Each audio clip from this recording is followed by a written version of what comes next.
Okay, my name is Mamoon Tayyab. I am teacher of O and A levels accounts based in Karachi, Pakistan. Today's topic is accruals and prepayments. Accruals and prepayments.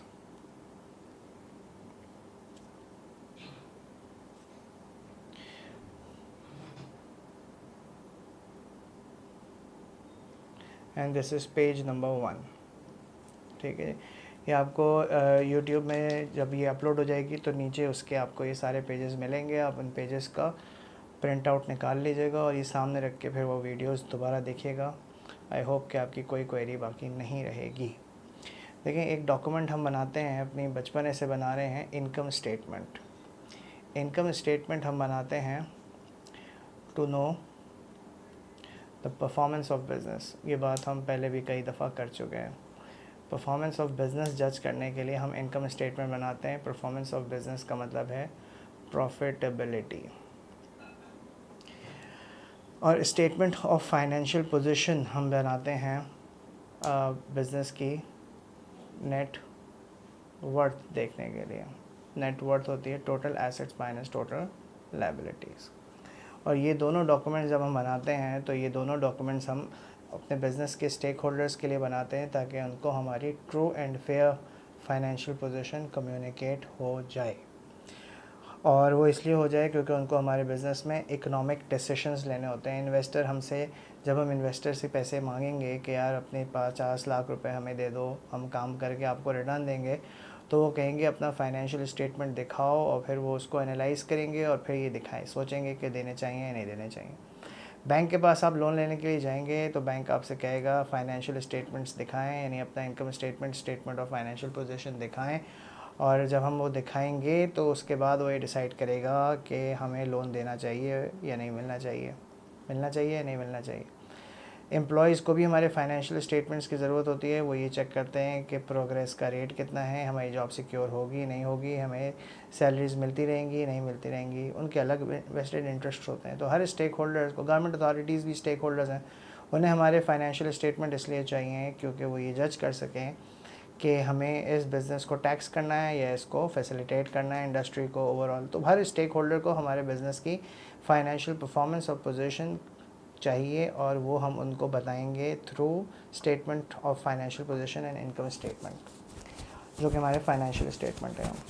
अब वो क्यों हमारे financial statement की credibility पे question नहीं करें, वो क्यों हमारे फाइनेंशियल स्टेटमेंट को रिलायबल समझें, ये स्टेक होल्डर्स क्यों हमारे फाइनेंशियल स्टेटमेंट्स की क्रेडिबिलिटी और ऑथेंटिसिटी को क्वेश्चन नहीं करेंगे? इसलिए कि हम उनको ये कहेंगे कि ये financial statement true and fair view show कर रहे हैं हमारे बिज़नेस का। और ट्रू एंड फेयर व्यू ये है कि हम अपने फाइनेंशियल स्टेटमेंट को according to international accounting standards guideline बनाएंगे।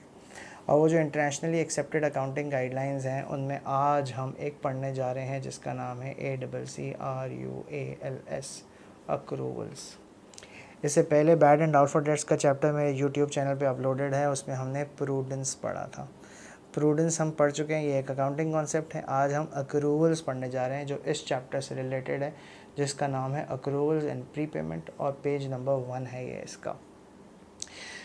अक्रूवल हमें क्या कहता है? कहता है business shall record its expenses in the period in which they are incurred, and gains in the period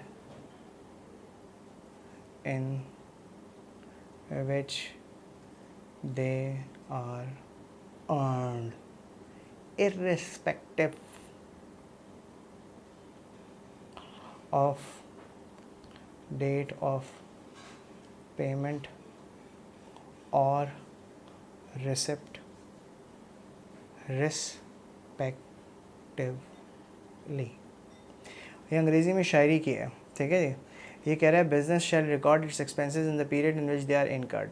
business को चाहिए कि कोई एक्सपेंस अगर उसने इनकर किया है तो रिकॉर्ड करे, उसी पीरियड में रिकॉर्ड करें जिस पीरियड में वो इनकर हुआ है। तो दैट मेक सेंस कि अगर आपने कोई सैलरी एक्सपेंस हुआ है 10,000 रुपये का जनवरी के, $10,000 का जनवरी में, तो जनवरी में रिकॉर्ड होना चाहिए irrespective of date of payment. चाहे आपने पे फरवरी में किया हो, एक्सपेंस जनवरी का है। इनकम स्टेटमेंट बनेगा तो एक्सपेंस में जनवरी के जाएगा, पेमेंट उसकी ज़ाहिर है फरवरी में होगी, जनवरी की सैलरी आप फरवरी में देंगे, फरवरी की सैलरी मार्च में देंगे, लेकिन आप पेमेंट की डेट को कंसिडर नहीं करेंगे फॉर रिकॉर्डिंग ऑफ एक्सपेंस, आप कंसिडर करेंगे एक्सपेंस के इनकर होने की डेट को।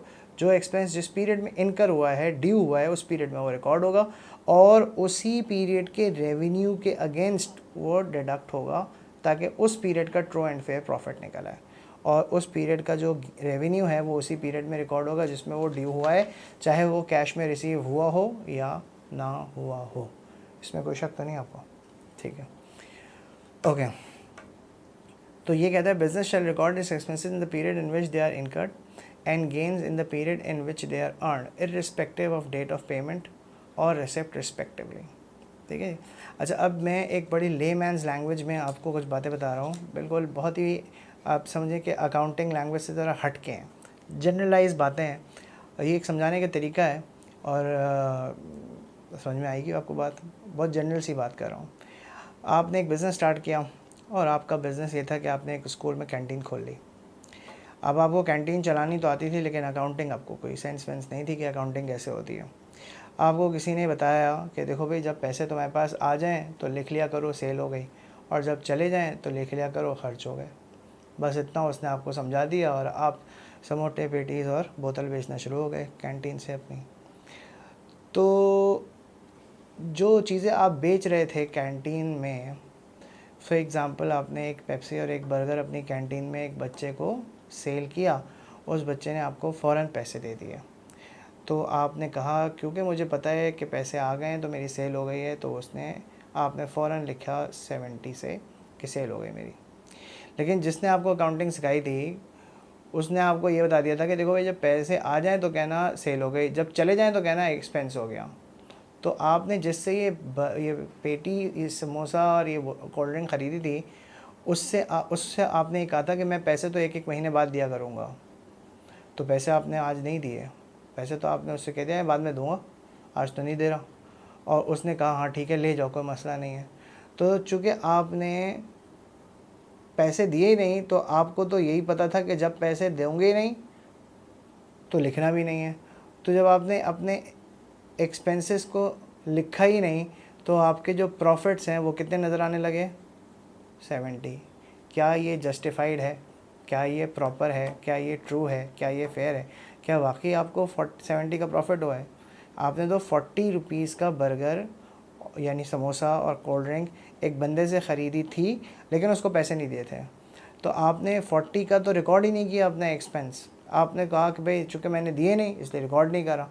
तो this approach of doing accounting is wrong, क्योंकि आपने कैश पे सेल तो किया तो आपने रिकॉर्ड कर लिया, लेकिन आपने क्रेडिट पे जब बाय किया तो रिकॉर्ड नहीं किया, इसलिए कि आपने तो अक्रूवल फॉलो ही नहीं किया। और अक्रूवल ये कहता है कि रिकॉर्ड करना ज़रूरी है अगर आपने कोई एक्सपेंस किया है, चाहे पे किया हो या ना किया हो।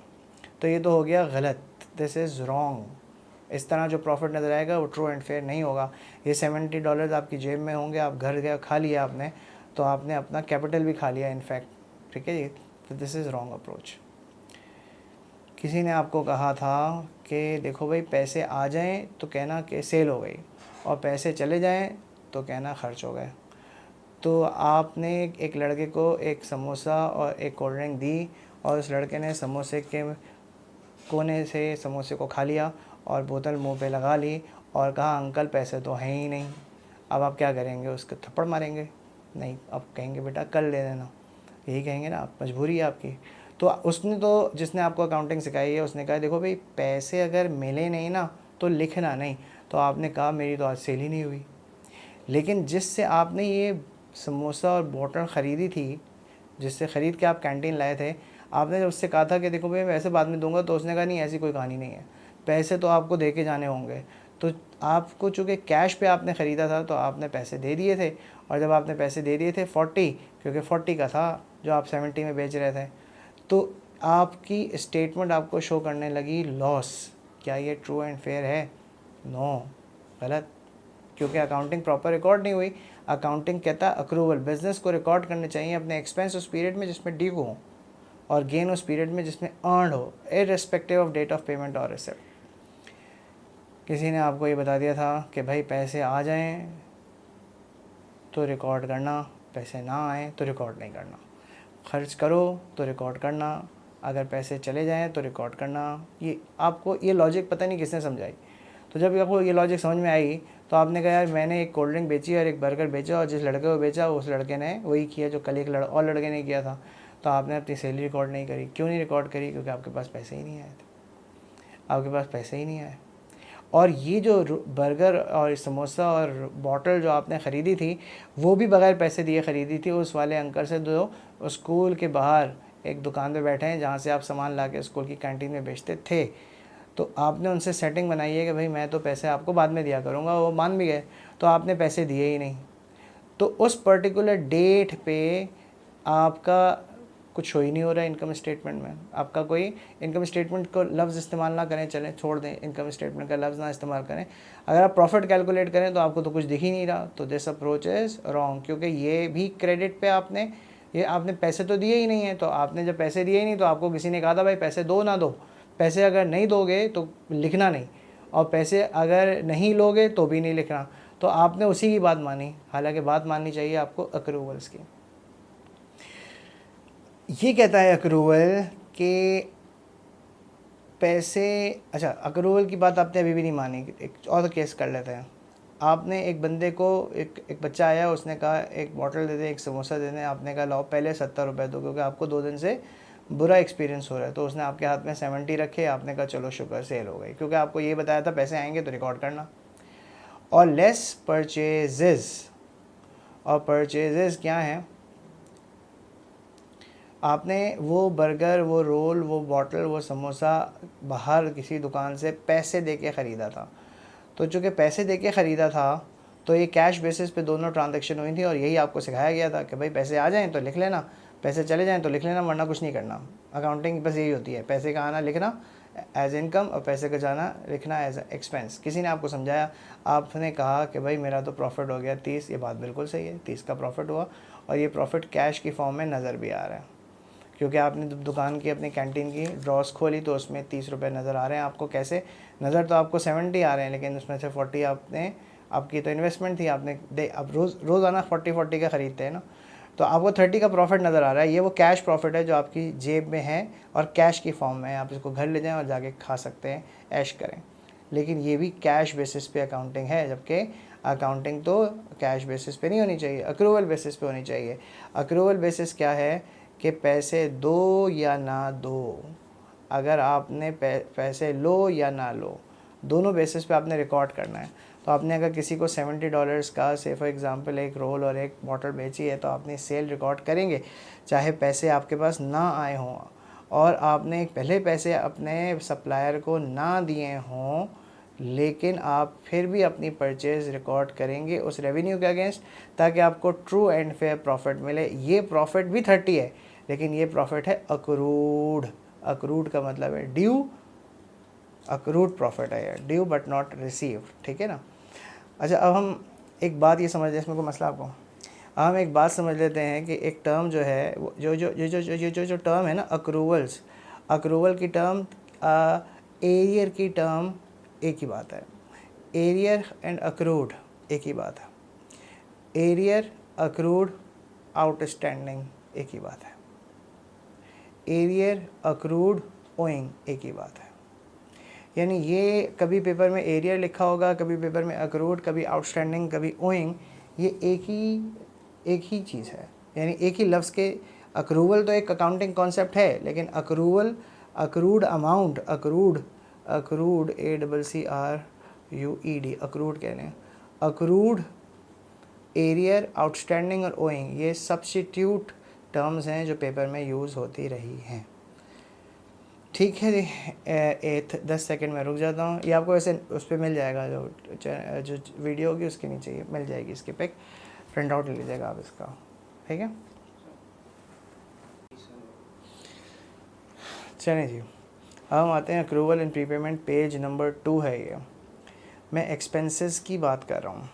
अब एक्सपेंसेस में मैं उन एक्सपेंसेस की बात कर रहा हूँ जिनको हम पे करते हैं, जैसे सैलरी है, रेंट है, हीटिंग है, लाइटिंग है, इंश्योरेंस है, रिपेयर है, कैरेज है। ये वो पेमेंट ऑफ एक्सपेंसेस, जो एक्सपेंसेस कैश एक्सपेंसेस हैं, जो कैश में पे होते हैं, उनकी बात हो रही है। ऑल्दो बहुत सारे एक्सपेंसेस ऐसे होते हैं जिनमें कैश आउटफ्लो नहीं होता, और उनकी रिकॉर्डिंग भी अक्रूवल, या और अक्रूवल का एक दूसरा नाम भी होता है मैचिंग प्रिंसिपल, उसी के थ्रू होती है। लेकिन मैं जो आपके एंट्रीज समझा रहा हूँ अभी, वो समझा रहा हूँ कैश एक्सपेंसेस की, यानी वो एक्सपेंसेस जो हम कैश में पे कर सकते हैं। जैसे आप यहाँ पे एक्सपेंस लिखा है तो आप इसको एग्जांपल ले लें, सैलरीज़ की, रेंट की, हीटिंग की, लाइटिंग की, रेट्स की, ये सारे एक्सपेंसेस पे ये सेट ऑफ एंट्रीज पूरी उतरेंगी।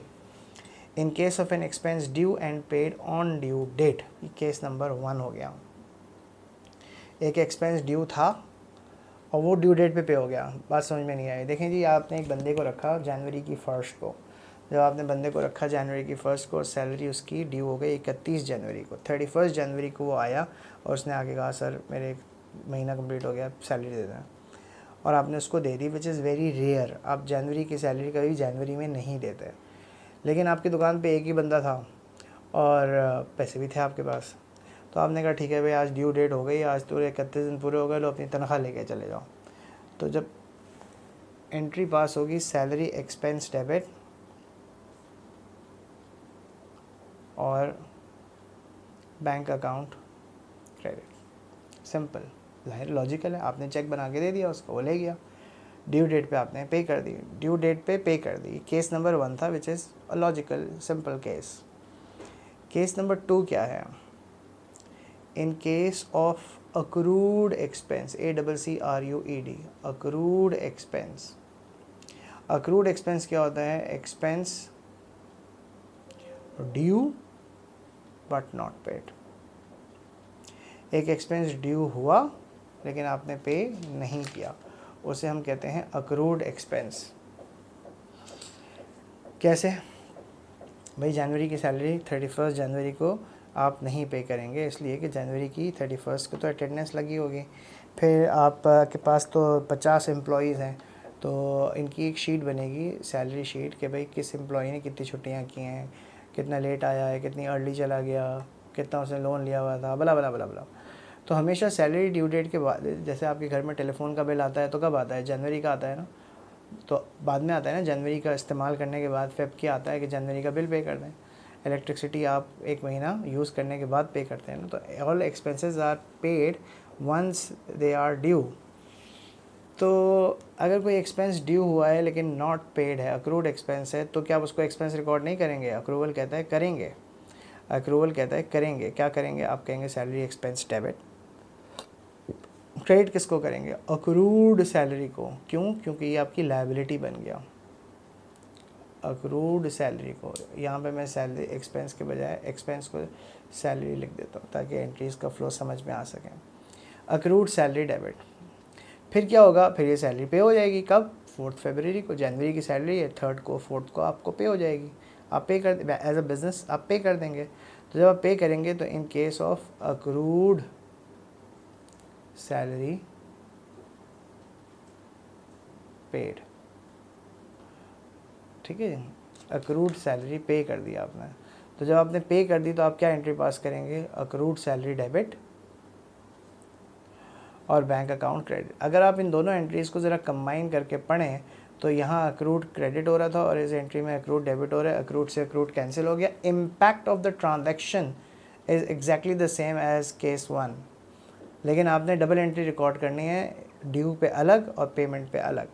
ड्यू पे इसलिए ताकि आप उस पीरियड में उस एक्सपेंस को चार्ज कर दें जिस पीरियड में वो ड्यू हुआ है। जनवरी का एक्सपेंस जनवरी में रिकॉर्ड होना चाहिए, उसकी पेमेंट भले फरवरी में हो रही हो, एक्सपेंस जनवरी का है वो, ठीक है जी। और तीसरा केस क्या है? इन case of prepaid expense. Prepaid expense का मतलब है एक्सपेंस नॉट ड्यू, ड्यू नहीं था बट पेड, पे हो गया। एक एक्सपेंस अभी ड्यू नहीं था लेकिन आपने पे कर दिया। एक एक्सपेंस अभी ड्यू नहीं था लेकिन आपने पे कर दिया। कैसे भाई? रेंट था जनवरी का, जनवरी का रेंट आप फरवरी में पे करेंगे, लेकिन चूँकि आपकी वो जगह आपके पास है 15 साल से और लैंडलॉर्ड जा रहा है बाहर 3 महीने के लिए, तो उसने रिक्वेस्ट की कि यार मुझे ज़रा एडवांस दे दो रेंट। तो आप उसको मना नहीं कर सकते। आप उसको ये कह सकते हैं यार 3 महीने तो बहुत ज़्यादा हो जाएगा, आप 2 महीने का ले लें, 1 महीने का ले लें। तो जब आप उसको एडवांस रेंट देंगे तो पेमेंट जब आप करेंगे तो वो आपका एक्सपेंस नहीं होगा बल्कि आपका एसेट होगा। प्रीपेड सैलरी, अगर आपका कोई एम्प्लॉय है, आप उसको एडवांस सैलरी दे रहे हैं और उसकी वजह ये है कि वो बहुत पुराना एम्प्लॉय है और वो कह रहा है कि यार मुझे ज़रूरत है घर में, आप मुझे 1 महीने की सैलरी एडवांस दे दें, तो आपने उसको दे दी एडवांस सैलरी, तो प्रीपेड सैलरी डेबिट हो गया और बैंक अकाउंट क्रेडिट हो गया। ठीक है।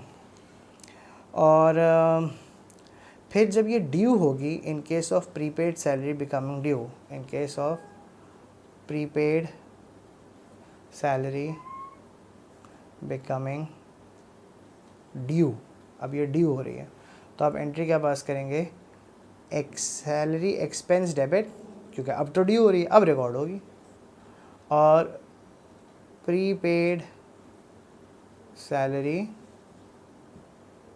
क्रेडिट, ये एंट्री आप पास करेंगे। कब, इसके अब आप ज़रा ज़रा ज़रा गौर करके देखें, प्रीपेड से प्रीपेड कैंसिल हो गया, यहाँ प्रीपेड डेबिट है, इसमें प्रीपेड क्रेडिट है, सैलरी एक्सपेंस डेबिट हो गया, बैंक क्रेडिट हो गया, impact of the transaction is case 1। ठीक है जी, ये एंट्रीज़ का फ्लो मैंने आपको समझाया, ये आपको समझना ज़रूरी है। हम रटेंगे बाद में इसको, जैसे सब रटते हैं, मैं आपको रटना भी सिखाऊंगा, लेकिन आपको ज़रा समझ भी आनी चाहिए कि ये एंट्रीज़ का फ़्लो क्या है, और ये आपको आगे जाके बहुत सपोर्ट करेगा। अभी के पेपर में तो आप फार्मूला अप्रोच से कर लेंगे शायद टू अ सर्टेन एक्सटेंट, बाद में बहुत ट्रबल होगी। ठीक है जी, ये पेज नंबर 2 हो गया, इसको भी आप प्रिंट निकाल के फिर आप इसकी दोबारा वीडियो देख लीजिएगा। पेज नंबर 3 पे अब हम आते हैं। अब पेज नंबर हम 3 पे आते हैं। मैं एक फॉर्मेट लिख रहा हूँ और वो फॉर्मेट लिखते हुए मैं आपको समझाता हूँ फॉर्मेट। देखिए, ये एक टी अकाउंट है किसी भी एक्सपेंस का। अब हमने सैलरी पकड़ी है ना एग्जांपल में, तो हमने सैलरी लिख दिया। अच्छा, ये टी अकाउंट जो है ये वैसे नहीं बनेगा, rules of debit and credit मतलब कि जो फंडामेंटल उसूल हैं उनको अप्लाई करते हुए नहीं बनेगा, लेकिन बेसिक कॉन्सेप्ट वही होगा। आपको कुछ बैलेंसेस गिवन होंगे क्वेश्चन में, ठीक है ना। आपको जो बैलेंसेस गिवन होंगे वो बैलेंसेस गिवन होंगे कि जी सैलरी, ये मैंने एक एक्टिविटी बना ली है, पेड ड्यूरिंग 2007 31 दिसंबर 14,000 की सैलरी आपको, ये गिवन है आपको ना। 14,000 की फिगर हम यहाँ लिख रहे हैं, लेकिन अभी हम फॉर्मेट में वो नहीं डालेंगे। तो जब हम सैलरी को पे करते हैं, पे ड्यूरिंग द ईयर का मतलब है कैश में हमने पे किया, ठीक है ना। और 31 दिसंबर का मतलब है कि ये अमाउंट हमने, ये जो अमाउंट है 14,000 की, ये 1 जनवरी से लेकर 31 दिसंबर के दरमियान अपने स्टाफ को, जनवरी फरवरी मार्च अप्रैल मई जून जुलाई अगस्त सितंबर अक्टूबर नवंबर दिसंबर, ये डिस्ट्रीब्यूट कर दी, ये बांट दी। तो जब बांट दी हमने तो एंट्री क्या पास की होगी, एक्सपेंस डेबिट और कैश क्रेडिट। तो सैलरी एक्सपेंस डेबिट हो गया और कैश या बैंक क्रेडिट हो गया, और डेट हमने डाल दी 31 दिसंबर। मैंने बजाय अमाउंट लिखने के XXX लिखा है क्योंकि मैं पहले आपको फॉर्मेट पढ़ा रहा हूँ। अच्छा, फिर आपको एक अमाउंट गिवन होगी कि जी एक बैलेंस गिवन होगा 1 जनवरी प्रीपेड सैलरी, 1 जनवरी 2007 प्रीपेड सैलरी 1000। इसका मतलब है कि 1 जनवरी 2007 को प्रीपेड सैलरी के अकाउंट में $1,000 का बैलेंस पड़ा था। प्रीपेड सैलरी का मतलब है paid in advance. Paid in advance का मतलब है कि ये आपका एसेट है, और एसेट का मतलब है कि इसका बैलेंस कहाँ आना चाहिए, बिल्कुल डेबिट पे आना चाहिए। All assets have debit balance. अच्छा, 1 जनवरी 2007 को कभी कभी गोरा जो है वो 31 दिसंबर 2006 भी लिख देता है। अगर ईयर 2007 एंडिंग हो तो 31 दिसंबर 2006 का कोई बैलेंस होगा तो वो 1 जनवरी 2007 ही का ही होगा। और प्रीपेड सैलरी का मतलब है that was not due but paid, यानी जून 2000 यानी दिसंबर 2006 में ये पे हो गई थी, लेकिन ये एक्सपेंस 2006 का नहीं था, 2007 का ही था। लेकिन 2007 की पहली को ये एसेट है आपका, क्योंकि अभी तक ये एक्सपायर नहीं हुआ। तो prepaid salary 1st January is your asset and assets have a debit balance. So therefore अगर कोई क्वेश्चन में प्रीपेड के नाम से बैलेंस गिवन हो और डेट डिलीवरी हो 1 जनवरी 2007 और आपको अकाउंट्स बनाने हो 31 दिसंबर 2007, तो इसका मतलब वो प्रीपेड है और प्रीपेड का बिगनिंग बैलेंस डेबिट साइड पे आता है, इसलिए कि ये आपका एसेट है. इसलिए नहीं कि ये फार्मूला है, इसलिए कि ये एसेट है. That is a logical thing कि प्रीपेड है और बिगनिंग है, इसका मतलब है एसेट है और assets always have a debit balance. ठीक है जी, ओके. ये फर्स्ट पीस ऑफ इंफॉर्मेशन है क्वेश्चन की, ये सेकंड पीस ऑफ इंफॉर्मेशन है क्वेश्चन की. Third piece of information question की है, if prepaid beginning is on the debit side, this means कि अगर कोई प्रीपेड आपको गिवन हो 31 दिसंबर 2007 का, 31 दिसंबर 2007 का अगर कोई प्रीपेड है, इसका मतलब है कि ये आपने 2007 में पे तो कर दिया, लेकिन एक्चुअली ये 1 जनवरी 2008 का बैलेंस है. तो 2008 की अमाउंट आपने 2007 में पे कर दी, तो ये 2000 का एक्सपेंस तो नहीं ना 2007 का. तो ये प्रीपेड सैलरी एंडिंग है. अगर बिगनिंग डेबिट साइड पे आती है तो डेफिनेटली 31 दिसंबर 2007 को प्रीपेड एंडिंग क्रेडिट साइड पे आनी चाहिए. And that makes sense. If prepaid beginning is on the debit side and prepaid ending then should be on the credit side. Why? Because you want it in the next year on the debit side on 1st January 2008.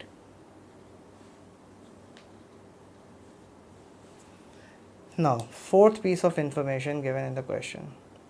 1st January 2007 accrued salary, which is 900. Accrued का मतलब होता है due but not paid. And if it is 1st January 2006, examiner can write it as 31st December 2006. If it is 1st January 2007, examiner can write it as 31st December 2006. And if it is 31st December 2006, तो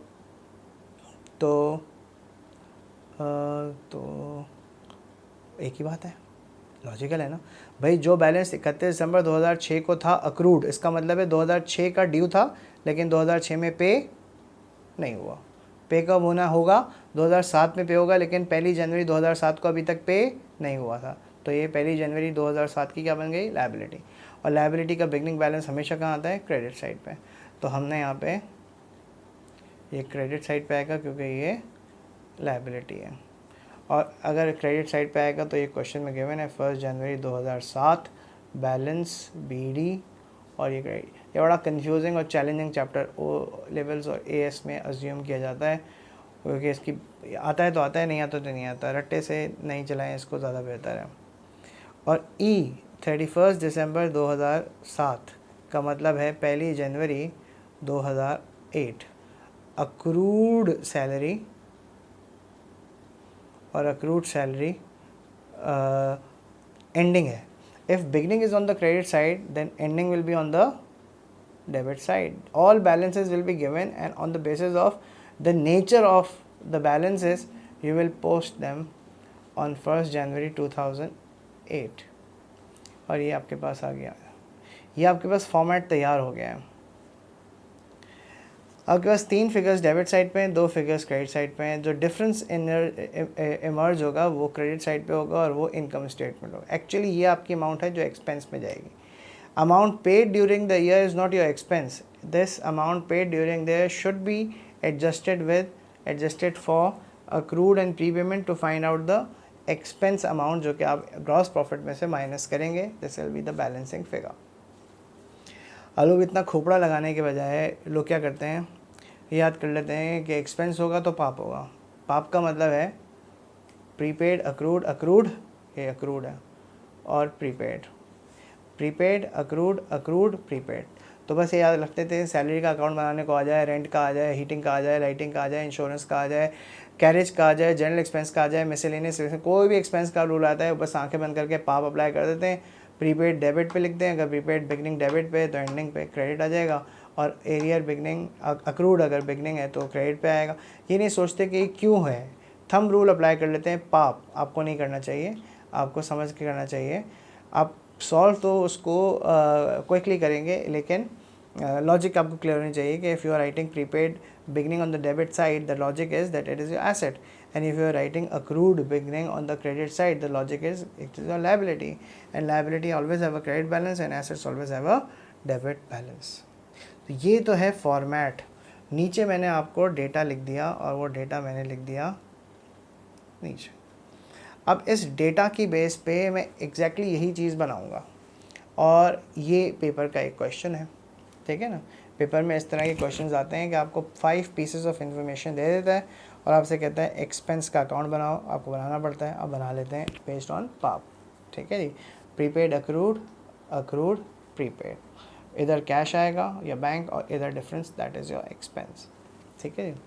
page number 4 पे जाते हैं, कोई issue. Page number 4 पे हम जाते हैं और हम ये टी अकाउंट बनाते हैं। सेटिंग सही है, ओके। आवाज़ जा रही, आवाज़ जा रही है ना, ठीक है, ओके। Page number 4। अब ये कैसे बनेगा, ये ऐसे बनेगा। अब हमने तो रट्टा लगा लेना है ना, रट्टा लगा लिया ना आपने तो, ठीक है, लगा लें। अगले वाले क्वेश्चन में ये रट्टा ही फेल हो जाना है, ठीक है ना, क्योंकि वो टेक्निकल होगा। बैलेंसेस आपको गिवन है, ये कह रहा है paid during the year, what ever is paid during the year is 14,000 given in the question, जो आप प्रिंट आउट की फॉर्म में निकाल के अपने पास रख चुके हैं। तो आपने 14,000 यहाँ लिखा, paid during the year, against लिखा बैंक, डेट डाल दी 31 दिसंबर 2007। Prepaid salary beginning 1 January, so beginning is your asset, asset has a debit balance, आपने बैलेंस BD लिखा, आगे लिख दिया डेबिट, डेट डाल दी है 1 जनवरी 2007। So if prepaid beginning is on the debit side, ending prepaid is on the credit side, ये prepaid आ गया, और prepaid carried down आपके पास कितना आ गया, 1200। और फिर accrued है, accrued salary beginning, तो 1 जनवरी 2007 को beginning accrued आ गया, और beginning accrued आ गया 1200, और 1200 नहीं, 1200 नहीं, beginning accrued है 900, और एंडिंग अक्रूड जो है वो 31 बैलेंस कैरी डाउन आ गया आपके पास 1400। ये हमने पाप का फॉर्मेट कह लें फॉलो किया, या हमने कॉन्सेप्चुअली ये डेटा पुट इन किया, जैसे आपकी अंडरस्टैंडिंग डेवलप हो आप उस तरह से अंडरस्टैंडिंग डेवलप कर लें, ठीक है। 14 1 15, 16 16,400 माइनस 2100 ना, तो 16,400 माइनस 2100 इज इक्वल टू 14,300 बता रहे हैं।